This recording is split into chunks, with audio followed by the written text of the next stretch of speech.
These people sold their soul to the devil for fame, money, and success. Robert Johnson. Besides being a talented guitarist, Robert Johnson is one of the most famous blues musicians across the globe. He went on to write the song Me and the Devil Blues, which made people question his choices. His lyrics included morbid lines such as "You may bury me on the highway side." After his death, the Mississippian Mount Zion Missionary Baptist Church wanted Robert to be buried there, despite his pact with the devil. Bob Dylan. In the song he wrote, titled Crossroads, Bob Dylan wrote about falling to his knees and pleading to the Lord to help save his soul.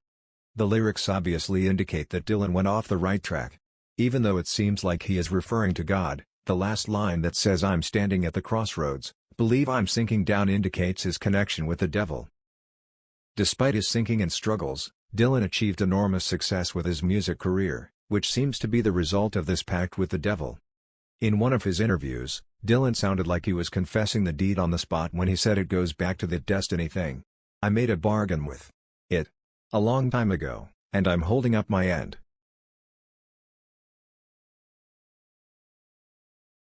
Theophilus of Adana.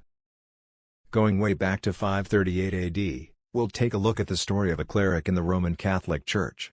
Namely, Theophilus of Adana unexpectedly rejected becoming the new bishop despite being elected for the position. He let his rival become the bishop while he took an ecclesiastical position. His motives at the time were unknown, but it was certain that he had some strange intentions.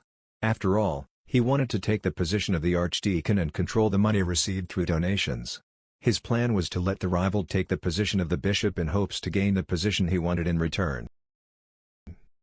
However, things didn't go as planned, since the new bishop completely ignored Theophilus of Adana and gave the archdeacon position to someone else.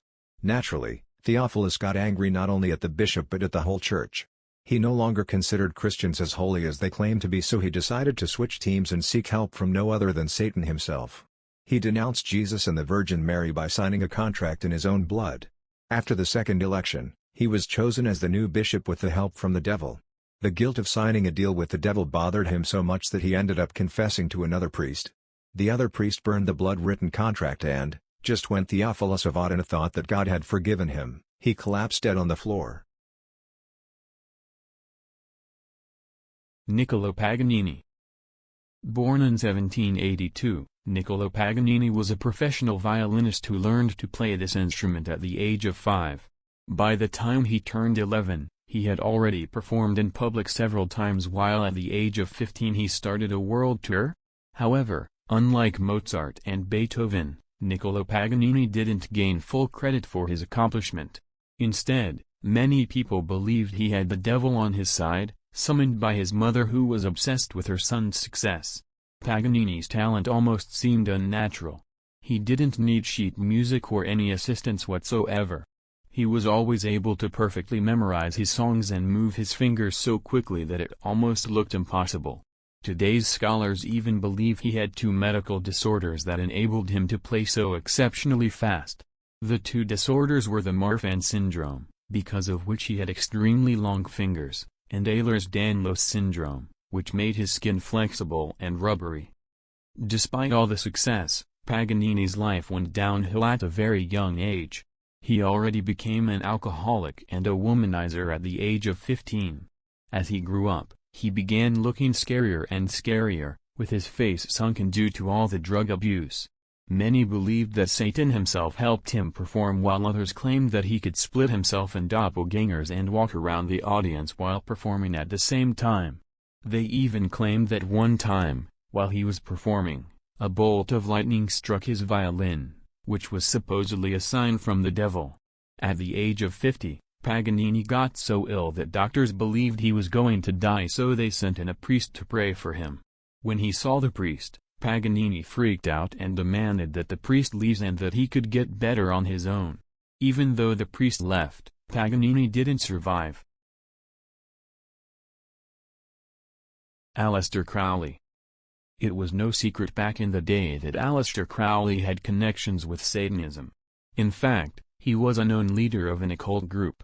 Aleister grew up with Quaker parents and he started rejecting the Bible even as a little child. His mother, who was a very strict woman, often called him a devil and criticized him for his satanic worshipping. Affected by this, Aleister began calling himself the Beast and the Antichrist at a very young age. Later in his life, Aleister made many claims regarding Satan and God fighting for his soul. He even wrote in one of his books, "I was in the death struggle with self, God and Satan fought for my soul these 3 long hours. God conquered, now I have only one doubt left, which of the twain was God?" Looking closer at his teachings, Aleister observed Satanism from the perspective of a Quaker. The Quakers had very strict beliefs regarding this topic, as they claimed that any aspirations outside of God were considered satanic. Within his occult, Aleister emphasized the following phrase, "Do what thou wilt," which meant do whatever you want with your life. Some of the things he encouraged people to do were yoga and meditation. He also encouraged others to focus on their goals,